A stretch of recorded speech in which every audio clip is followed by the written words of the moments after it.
할렐루야.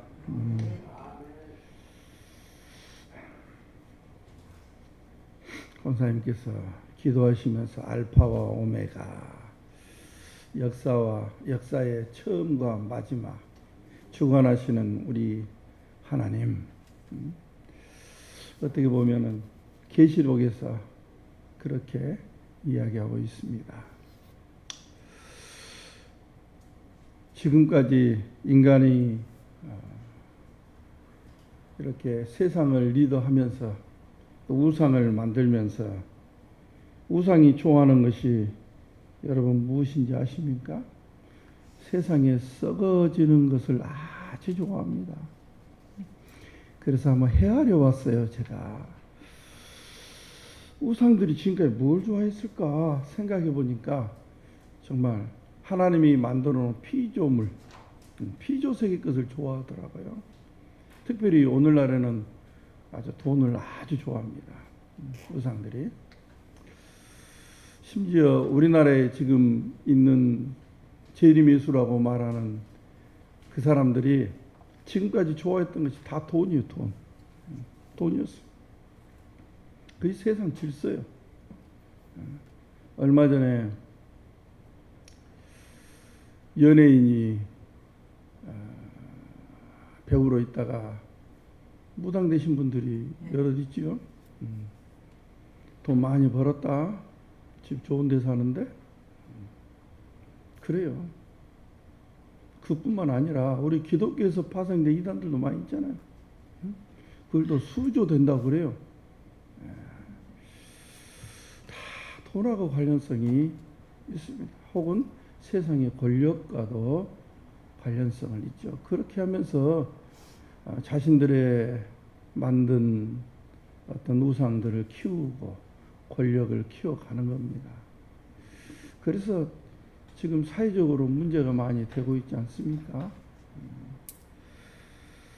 그러나 우리 하나님이, 그래서 세상 사람들이 말해요. 기독교도 돈 좋아한 거 아니야. 그래서 한동안은 헌금 봉투에 구멍을 내가지고 해놓으니까 신천지 이것들이 다니면서 봐라, 속 안에 얼마를 성금이 들었는가 확인하려고 구멍 뚫어놓은 거다. 그렇게 해서 청년들을 유혹했습니다. 요즘 여러분 그 택배 비닐봉지 받아보면은 혹시 보셨는가 모르겠지만 택배 비닐봉지에 다 펀칭되어 있는 거 보셨죠? 비닐봉지에. 안 보셨어요? 왜냐하면 그 안에 바람 빼려고 다 구멍 뚫어놨어요. 펀칭이 몇 개씩 다 뚫려 있습니다. 그래서 뚫어놓은 것입니다. 그런데 그걸 교묘하게 이단들은 이용해 먹습니다. 우리 기독교를 마치 돈의 노예인 것처럼 그렇게들 속입니다. 그러나 전혀 그렇지 않다는 겁니다. 하나님이 배가 고프시겠습니까? 만물이 하나님 것인데. 그렇지 않습니까? 우리가 더 못 드려서 우리가 마음이 아픈 것이지 전혀 그렇지 않습니다. 오늘 바울이 증거하는 이 로마서에도 다 그 이야기예요. 왜 썩어진 걸로 자꾸 하나님을 기쁘게 하려고 하느냐. 그것은 옛날 우리가 죄 지었을 때, 구약 때 그러한 삶을 우리가 살았지 않느냐. 왜? 하나님이 그들에게 땅의 것으로 복을 주었기 때문에 그들이 그렇게 살았고, 그래서 하나님 앞에 그렇게 갖다 냈던 것이다. 그걸 자꾸 이야기하지 않습니까? 로마서에서 바울이 너희는 새 것으로, 하늘의 것으로 하나님을 기쁘시게 해야 할 것이 아니냐. 그래서 로마서 시작부터 로마서에서 증거하는 복음이 무엇입니까? 하나님의 아들이 보좌 우편에서 통치하신다. 그러니까 그것으로 너희들이 기쁘게 해야 할 것이 아니야. 그렇게 설명하고 있는 복음서입니다. 이전에 사람들이 죄의 권세 아래 있었어요. 자꾸 우리가 이걸 존재론하고 혼돈하면 안 돼요. 예? 이것이 세상 철학하고 자꾸 혼란스럽게 하시는 분들이 있어요. 전혀 언약입니다. 언약. 응? 우리가 그러면 세상의 존재를 가지고 살아가면서 뭐냐? 하나님의 백성으로서 빛을 발하는 거예요. 세상에. 왜? 너들도 예수 그리스도를 믿어라. 그게 나의 선행이요. 그래서 세상을 우리가 그리스도 이름으로 살아가고 있는 것입니다. 이게 보는 입장이 다른 거예요. 우리는 하나님의 입장에서 봐야 되고 세상의 입장에서 자꾸 보려고 하니까 나를 철학적으로 보고 존재론으로 자꾸 보이는 것이에요. 신학자들도 그런 사람들이 너무 많아요. 그래서 자꾸 목사님이나 또 저나 성경의 저자의 의도를 따라서 봐라. 그것이 성경의 뜻이고 하나님의 뜻이다. 그게 구속사예요. 구속사는 이 시대를 살아가는 하나님의 백성들이 시대마다 하나님의 백성들이 사는 방식들이 있었어요. 그럼 오늘날 우리 시대를 살아가는 우리 이 백성들은 어떻게 하나님을 살아야 할 것이냐? 이걸 지금 이야기하고 있는 것이죠. 그걸 찾고자 하는 것이 구속사의 노력인 것이죠. 이전의 사람들이 죄의 권세에 살았어요. 하나님을 대항했기 때문에 그들이 범죄했어. 누구 앞에? 하나님 앞에. 그걸 악을 행했다. 이렇게 말하고 있는 거죠. 그렇기 때문에 하나님께서는 그들을 두고 볼 수 없었잖아요. 그래서 심판을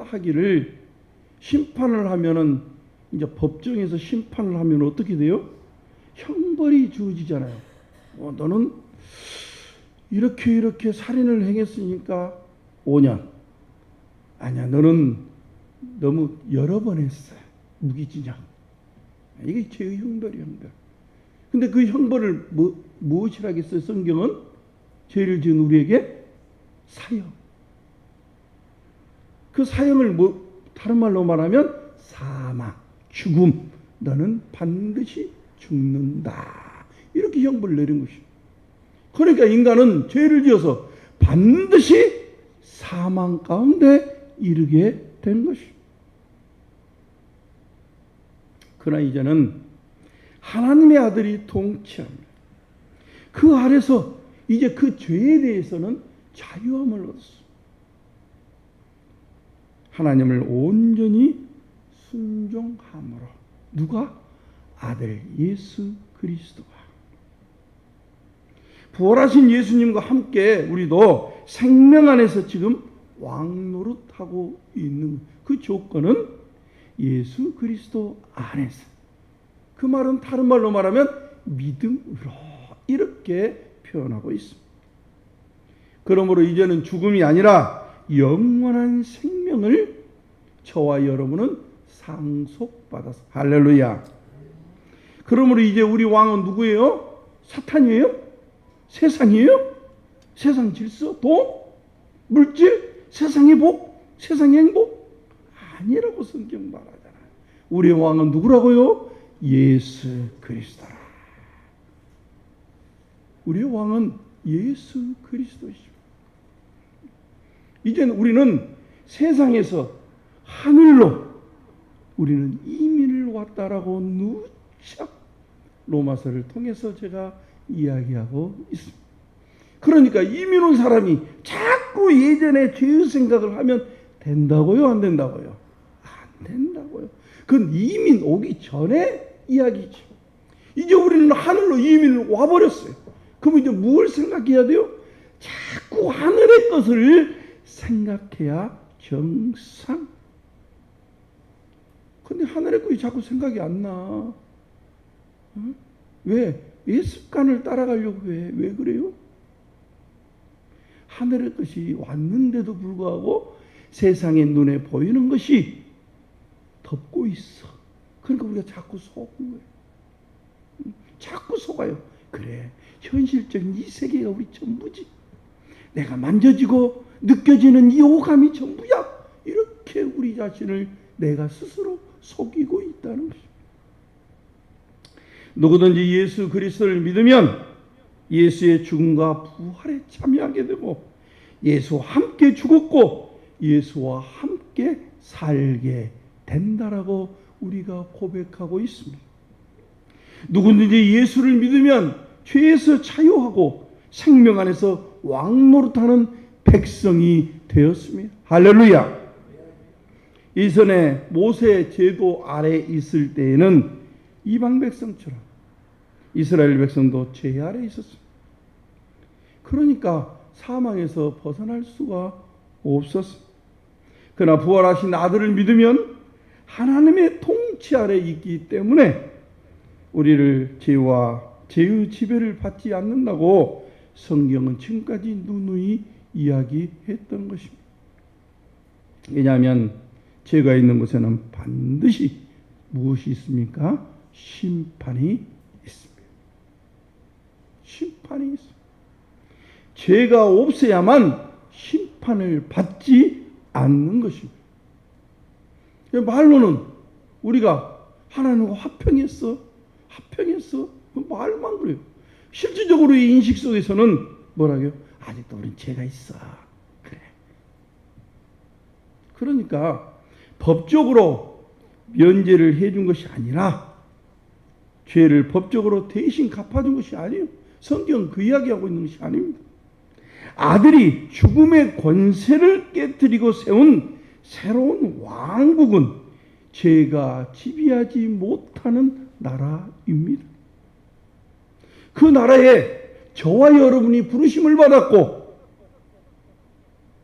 의롭게 되었고 영화롭게 되었다라고 전번 시간에 이미 우리는 알고 있어요. 그렇기 때문에 죄가 지배하지 못한다는 거죠. 그 나라는 죄가 없어요. 구약의 이스라엘 백성들이 홍해를 건너서 시내산에서 하나님을 만났습니다. 하나님께서 다 못하나고 한 200만 된다고 해요. 못하나고 아무개야 너 이놈 죄가 많구나. 너는 사람도 죽였어? 아니야. 철수 저것은 얼마나 보니까 콩나물도 사면서 돈을 남겨가지고 사탕을 사 먹던데 하면서 그렇게 해서 판정을 했습니까? 그렇지 않았습니다. 죄가 없다고 하나님께서 판정하시고 그들을 만난 것이 아닙니다. 그전에는 바로의 종으로 살았죠. 그리고 하나님께서 모세를 보내서 바로의 권세에서 끌어내시고 하나님을 섬기는 백성으로 구원해 주셨습니다. 우리 너무너무 잘 아는 내용 아니에요? 다시는 바로가 지배하는 백성이 아니라 이제는 하나님을 따르는 백성, 하나님이 지배하는 백성으로 그 시대를 하나님과 동행하고 봉사하도록 그들을 구원하여 주셨습니다. 그러니까 하나님께서 그들을 일일이 너는 죄가 있어 없어 그들을 판정하시고 구원해 주신 것이 아니에요. 그건 이미 아브라함의 부르심에서 이야기했습니다. 아브라함 너는 이전에 우상을 섬겼구만. 아버지 데라와 함께 그랬어. 나올 때도 가지고 나왔던데 하나님이 묻지도 따지지도 않으셨어. 그냥 내가 너를 구원했다. 그게 하나님의 기쁘신 뜻입니다. 하나님 마음이요. 하나님께서 그렇게 하셨어. 그것이 하나님의 기쁘심이에요. 근데 우리는 거기에 꼭 이유를 달려고 해. 왜? 우리는 이방인이었으니까. 이방인들 그러잖아요. 그러나 이스라엘 백성들은 그렇게 하지 않았어. 그냥 아멘. 이처럼 성경은 바로의 통치에서 하나님의 통치로 들어간 것을 일명 뭘 하냐? 용서하셨다. 하나님께서 너희를 용서하셨다. 혹은 회개했다. 그렇게 말하고 있는 것입니다. 이제 부활하신 아들이 친히 통치하십니다. 죄를 알지도 못하신 하나님의 아들을 우리와 같은 죄 있는 육신의 모양으로 보내셔서 죄의 권세 아래 죽임을 당하시고, 하나님은 그 죽음을 통해서 옛 시대를 심판하시고 그를 또한 살리셨습니다.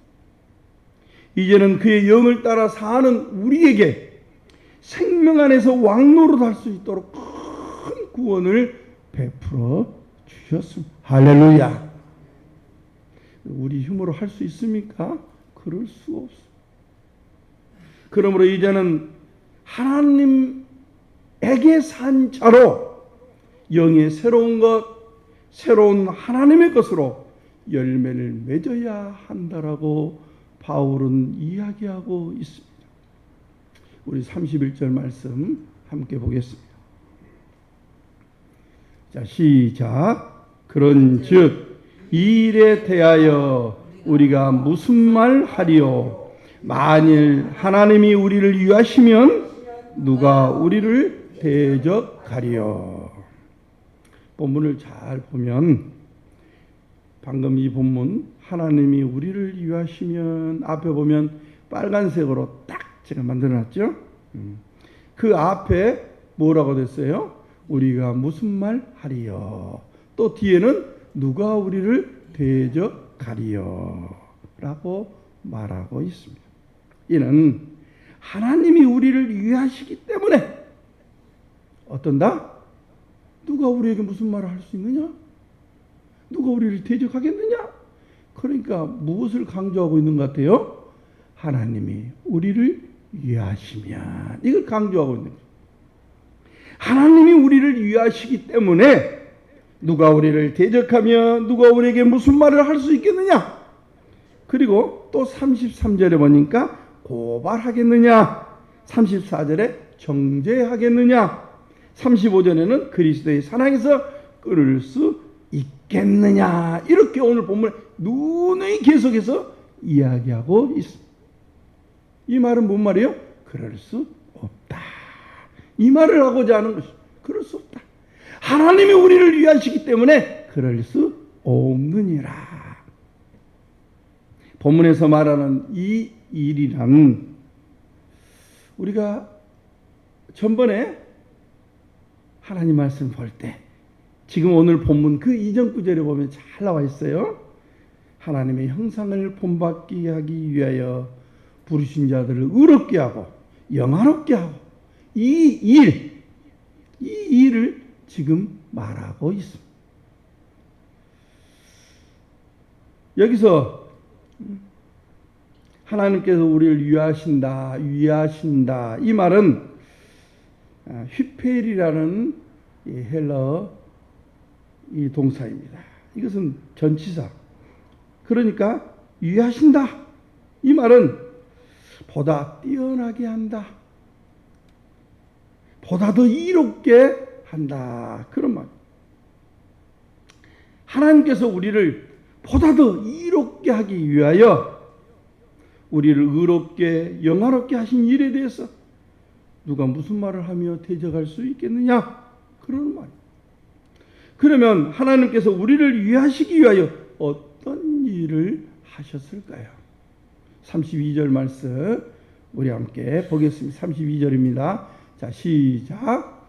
자기 아들을 아끼지 아니하시고 우리 모든 사람을 위하여 내어주신 이가 어찌 그 아들과 함께 모든 것을 우리에게 주시지 아니하겠느냐. 할렐루야. 그렇습니다.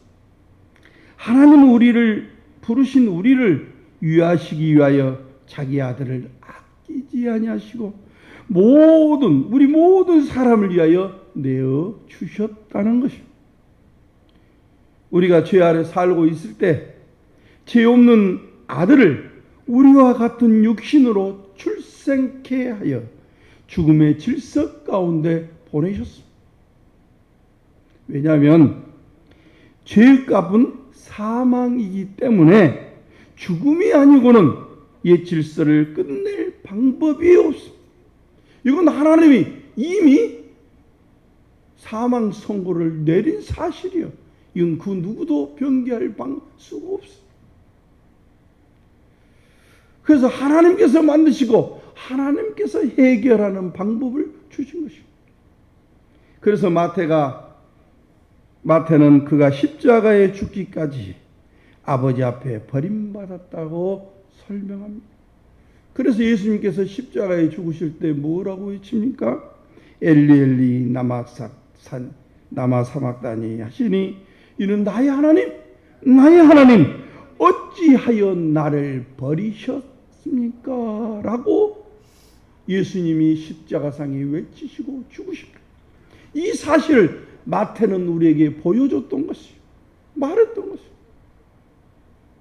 하나님은 이처럼 우리를 위하시기 때문에 아들을 십자가에 내어 주셨고 죽은 자 가운데 살리셔서 영광의 나라를 세우셨습니다.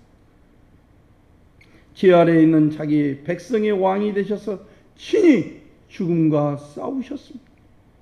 첫사람 아담은 거짓말에 속아 범죄했지만 둘째 사람 예수 그리스도는 죽음에 이르도록 하나님을 순종하셨고 하나님의 뜻을 이루셨습니다.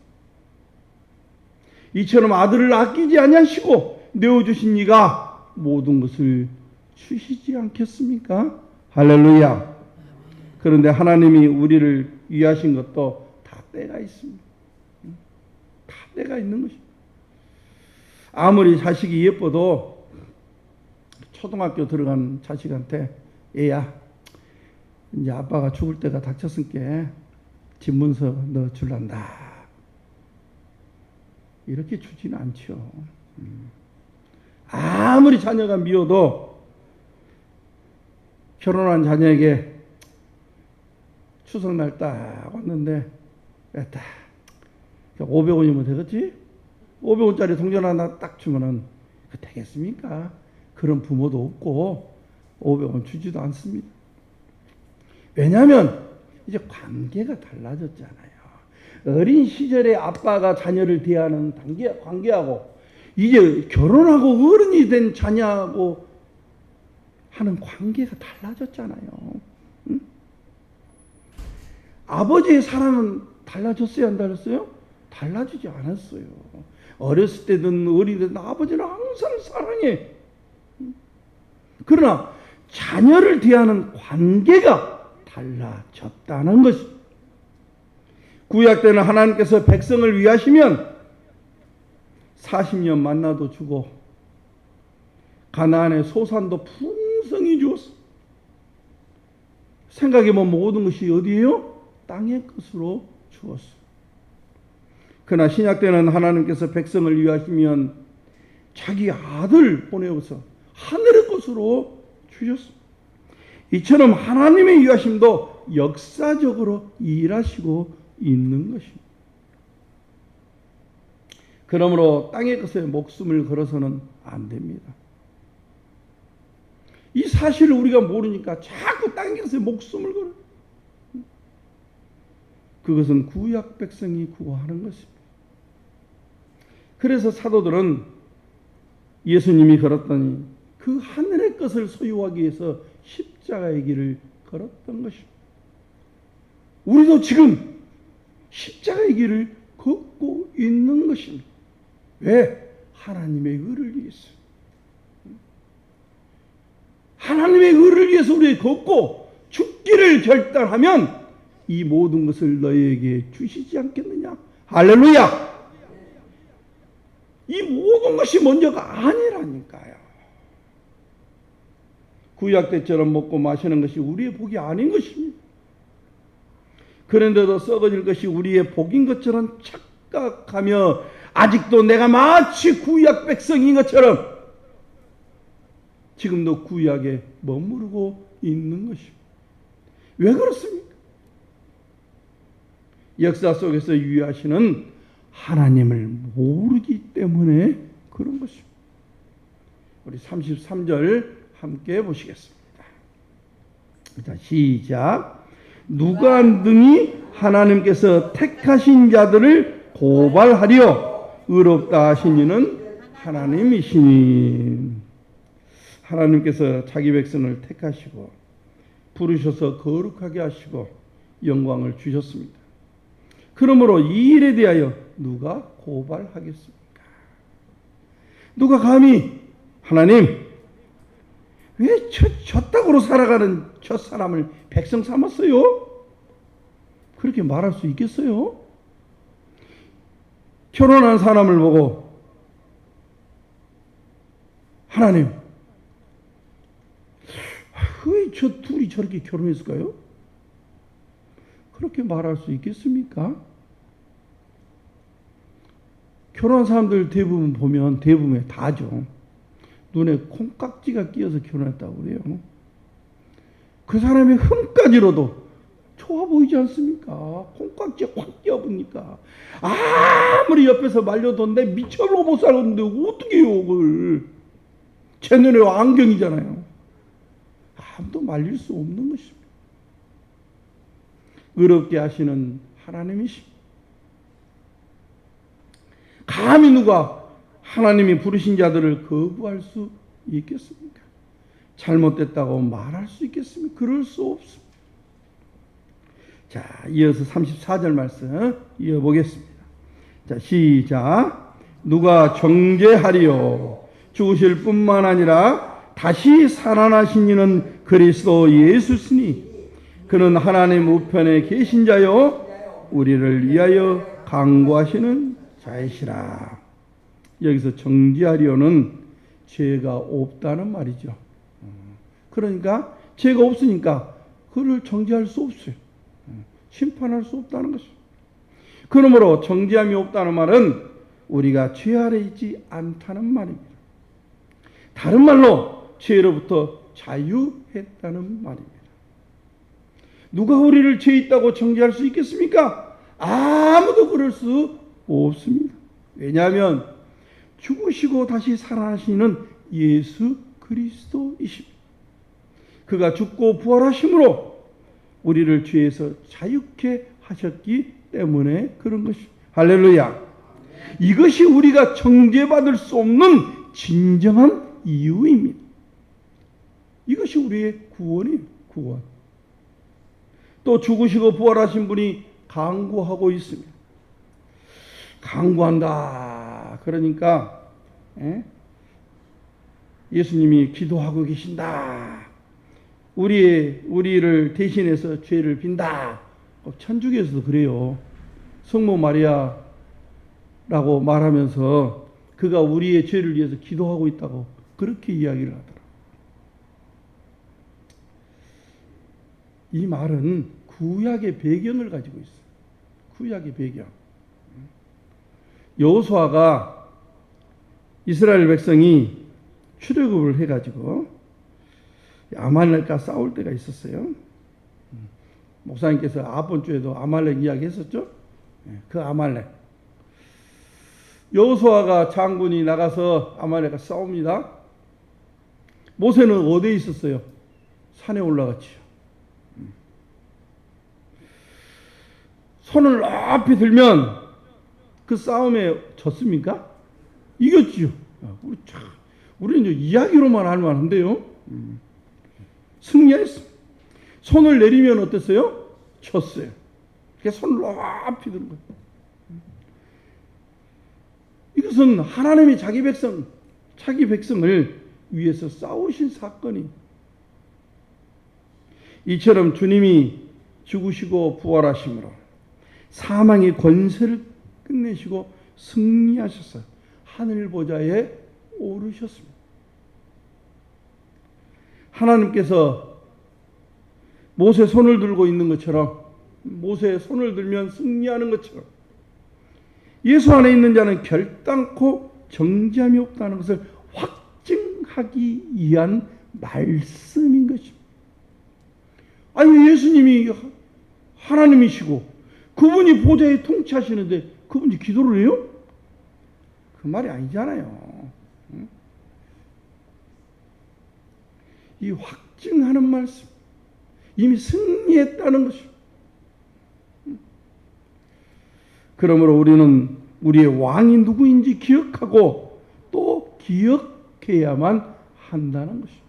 매사에 그분이 통치하고 계시고 그분이 승리한 것처럼 우리도 승리한다는 것입니다. 마치 모세가 손을 든 것처럼 손을 들 때에 여호와 하나님이 이 싸움을 싸워서 승리한 것처럼 우리도 그렇게 승리하게 한다는. 할렐루야. 35절 말씀 보겠습니다. 시작. 누가 우리를 그리스도의 사랑에서 끊으려?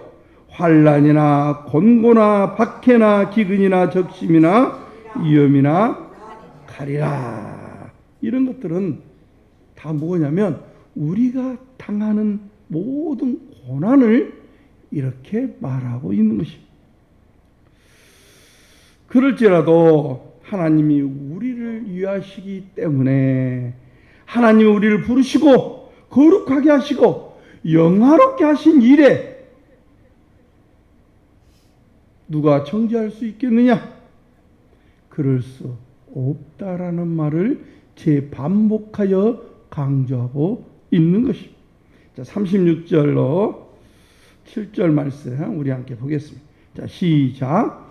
기록된 바 우리가 종일 주를 위하여 죽임을 당하게 되며 토살당할 양같이 여김을 받았나이다 함과 같으니라. 그러나 이 모든 일에 우리를 사랑하시는 이로 말미암아 우리가 넉넉히 이기느니라. 할렐루야. 이 말씀은 시편 44편 22절 말씀입니다. 하나님의 백성들이 겪는 고통과 고난, 이 박해를 강조하는 구절입니다. 그러나 하나님께서는 반드시 그들을 구원하신다는 것입니다. 우리 믿는 백성들도 여전히 그러한 고난을 받고 있죠. 오늘 본문을 보니까 계속해서 반복적으로 같은 말을 하면서 강조를 합니다. 세상이 주님을 거부하고 거역합니다. 또한 세상은 아무도 주님을 알려하지 않습니다. 그렇기 때문에 세상에 믿는 백성에게 고난들이 다가오지요. 세상 사람들도 예수를 다 믿고 주님을 증거할 때마다 믿고 아멘 아멘 따르겠습니다. 무슨 고난이 오겠습니까? 그냥 너무너무 기쁘고 즐겁고 할렐루야 찬양하겠죠. 그렇지 않고 세상이 주님을 거부하고 거역하고 거기에 반항하고 안 믿으니까 그 모든 것들이 우리 믿는 사람들의 고난으로 고통으로 다가오는 것입니다. 주님을 거역했던 세상은 교회를 거역할 것이고 주님을 조롱했던 세상은 교회 증거를 무시합니다. 그러니 교회는 혹은 믿는 신자는 모든 것이 고난입니다. 그러므로 교회는 주님과 함께 고난을 받음으로 주님과 함께 영광을 받게 될 것입니다. 그래서 38절 39절에서 바울이 이렇게 고백합니다. 자, 우리 함께 보겠습니다. 자, 시작. 내가 확신하노니 사망이나 생명이나 천사들이나 권세자들이나 현재 일이나 장래일이나 능력이나 높음이나 깊음이나 다른 어떤 피조물이라도 우리를 우리 주 예수 안에 있는 하나님의 사랑에서 끊을 수 없느니라. 할렐루야. 이 세상의 어떤 피조물도 우리를 사랑하시는 그리스도의 사랑에서 끊을 수 없다고 누가? 바울이 고백하고 있습니다. 이 고백이 현재 우리의 고백이 되어야 할 것입니다. 할렐루야. 주님 오실 때까지 우리들은 세상의 핍박을 받습니다. 받을 것입니다. 주님께서 말씀하십니다. 자기의 십자가를 지고 주님을 따르라고. 만일에 이 세상 것을 사랑하면 주님의 이름을 부인한다면 최후 심판날에 하나님도 그를 부인하겠노라고 마태복음 10장에서 강력하게 경고하고 있습니다. 이 말은 무슨 말이에요? 십자가를 지고 가라는 말이에요. 고난이 반드시 우리에게 주어지게 된다는 것입니다. 왜? 내가 예수를 믿으려고 고백하고 따르면 세상은 강력하게 거부하기 때문에 당연히 믿는 신자에게 다가오는 것입니다. 그러니까 세상 사람들이 저 교회 목사 정말 좋더라. 그건 잘못된 거예요. 그건 잘못된 것이에요. 왜? 세상은 예수님도 좋게 안 보지만 교회도 좋게 안 봐요. 그게 정상이에요, 정상. 비정상은 뭔 말이에요? 자기들이 예수 믿을 것처럼 말해놓고 그게 저 목사님 정말 좋더라. 그건 속지 말라고요. 세상 사람들 칭찬받으려고 예수 믿습니까? 아니요. 가서 예수님 증거해 보십시오. 가고 나면 소금 뿌려요. 세상에 가면 갈수록 더 악해지기 때문에. 사랑하는 성도 여러분, 세상 사람들에게 칭찬받으려고 하지 마십시오. 예수님을 증거한다는 것은 십자가의 길입니다. 예수님도 그러다가 십자가를 지셨지 않습니까? 그것도 동족에게. 그게 정상인 것입니다. 내가 남에게 계속 잘해주고 예수 믿으란 말 안 하면 칭찬 엄청 받아요. 지금도 죽음의 왕처럼 활동하고 있지만 이미 우리는 아들과 함께 영광을 얻었습니다.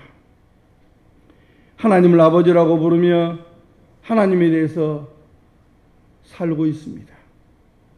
눈에 보이는 죽음은 잠깐 있을 것이고 주님이 오시면 죽음은 제거될 것입니다. 세상에서 내가 아무것도 안 하면 세상에 아무 일도 일어나지 않습니다. 그러나 내가 입을 열어 주님을 증언하면 세상은 변화될 것이고 세상은 싸울 것입니다. 나에게 도전을 할 것입니다. 사탄은 그렇게 지금까지 자기 권력을 유지하고 세상과 함께 짝하여 믿는 백성들을 어떻게 하면 넘어질게 할 것인가를 그들은 연구해 왔습니다. 평안하다, 평안하다. 너 아무것도 하지 말라 하면은 아무 일도 일어나지 않습니다. 오히려 거꾸로 교회를 칭찬할 것입니다.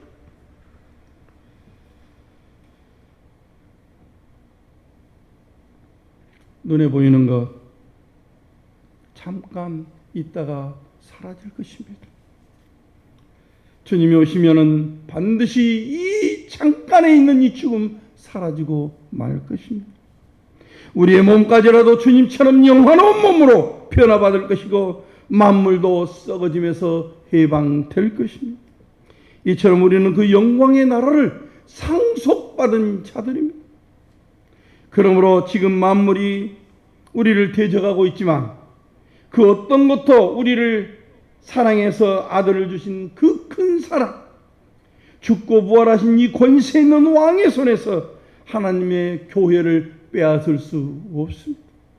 그러니 낙심하지 마십시오. 이 싸움은 승리한 자의 싸움이고 우리는 반드시 승리하게 되어 있습니다. 왜? 하나님이 우리를 위하시기 때문입니다. 할렐루야. 그래서 바울은 주님으로 인하여 날마다 죽노라 하면서 주님의 고난까지라도 자기 생을 헌신하며 그의 생명을 헌신작처럼 주를 위하여 드렸던 것입니다. 지금 이 로마서를 쓰는 이 현장에서도 그는 어떻게 하면 저 스페인까지 하나님의 복음을 증거할 것인가? 어떻게 하면 주님의 복음을 증거하다가 주님의 부르심을 받을 것인가를 그는 고민하였던 것입니다. 그래서 로마에 있는 그리스도인들 너희들도 말로는 예수를 믿는다고 하지 말고 나와 함께 협력 협력하라라고 노마서를 쓰고 있는 그 현장, 그 마음이 얼마나 아름답습니까? 그 마음을 하나님이 얼마나 이쁘다고 보시겠습니까? 우리도 주님 오실 때까지 나의 모든 삶을 들여 왕 되신 주님과 동행하며 주님 주신 사명을 힘있게 봉사하시기를 주의 이름으로 축원합니다.